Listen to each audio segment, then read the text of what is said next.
আজকের এই ভিডিওতে আমি আপনাদের বলবো বাহুবলী ছবির শিল্পীরা কত পারিশ্রমিক পেয়েছেন। প্রতিদিনই নতুন কোনো না কোনো রেকর্ড গড়েছে আর ভাঙছে বাহুবলী এবং বাহুবলী 2। এক সপ্তাহ যেতে না যেতেই ব্যবসা করেছে 1000 কোটি রুপিরও বেশি। বলা যায় মুক্তির আগে থেকেই বাজিমাত করেছে বাহুবলী 2। দক্ষিণ ভারতের এই ছবিটি রীতিমতো ভয়াবহ ঝড় তুলেছে বক্স অফিসে, পাল্টে দিয়েছে ভারতীয় চলচ্চিত্রের ইতিহাস। পরিচালক এস রাজমৌলির এই ছবি দেখার জন্য দর্শকদের আগ্রহ রীতিমতো বিস্ময়কর। কিন্তু বাহুবলী ছবিতে কাজ করা অভিনয় শিল্পীদের আয়ের পাল্লা কিন্তু তত ভারী নয়।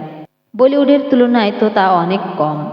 বাহুবলী 2 ছবিতে অভিনয় করা প্রভাস, রানা দাগ্গুবটি, আনুশকা শেঠি, তামান্না ভাটিয়া, রামাইয়া কৃষাণদের আয়ের হিসাবটি দেখে নেওয়া যাক। প্রভাস বাহুবলী মুভিতে নায়ক চরিত্রে যে অভিনয় করেছে সেই হচ্ছে প্রভাসী বাহুবলী। 5 বছরের শ্রমের বিনিময়ে পেয়েছেন 25 কোটি রুপি।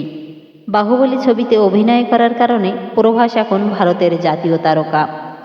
আর তাই প্রেম আর বিয়ের প্রস্তাব তো কম পেলেন না। দীর্ঘ 5 বছর তার খাটাখাটনি গেছে এই একটি সিনেমার পিছনেই। অনেক দিন ধরে তিনি প্রস্তুত হচ্ছিলেন বাহুবলী ছবিতে অভিনয় করার জন্য। এই সময়ের মধ্যে তার কাছে বেশ কিছু সিনেমার অভিনয়ের প্রস্তাব এলেও ফিরিয়ে দিয়েছেন। কিন্তু এত শ্রম দিয়েও বাহুবলী থেকে প্রভাসের আয়ের পরিমাণ মাত্র 25 কোটি রুপি। রানা বাহুবলী মুভিতে রানা দাগ্গুবটি নামে পরিচিতই রানা। বল্লাল দেব আর প্রভাসের দুজনেরই প্রায় সমান ভূমিকা ছিল বাহুবলী ছবিতে তার চরিত্রটিও যথেষ্ট গুরুত্বপূর্ণ, অথচ তার পারিশ্রমিক ছিল মাত্র 15 কোটি রুপি। আনুশকা শেঠি বাহুবলী মুভিতে দেবাসিনা চরিত্রটি আনুশকা শেঠি। বাহুবলী ছবির প্রথম ভাগে আনুশকা শেঠির পুনর্জন্ম দেখানো হয়, কিন্তু সবচেয়ে চমকপ্রদ ছিল বাহুবলী 2 ছবিতে। এতে তাকে একজন অবতার হিসেবে দেখা যায়। এই ছবির জন্য তিনি নিয়েছে 5 কোটি রুপি। তামান্না ভাটিয়া বাহুবলী ছবির নায়িকা তামান্না ভাটিয়া অবন্তিকা নামে পরিচিত। ছবিতে একজন যোদ্ধারূপেই দেখা যায় তামান্না ভাটিয়াকে। তবে বাহুবলীর প্রথম ছবিতে বেশ কিছু অংশ জুড়ে তামান্নার আধিপত্য থাকলেও দ্বিতীয় ছবিতে একেবারেই কম। তামান্নার মতে তার বেশ কিছু দৃশ্য কেটে বাদ দেওয়া হয়েছে। এই নিয়েই চটেছেনও বেশ। তিনি এই দুটি ছবি থেকে পারিশ্রমিক পেয়েছেন 5 কোটি রুপি। সাথিয়া রাজ বাহুবলী ছবিতে যিনি কাটাপ্পা তিনিই সাথিয়া রাজ।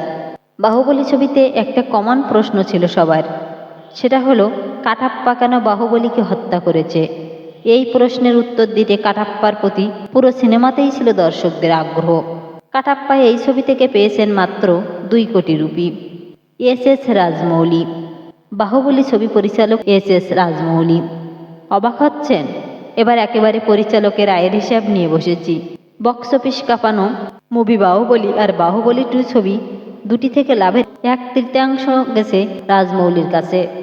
এর আগে 28 কোটি রুপি নিয়ে বাড়ি যান তিনি।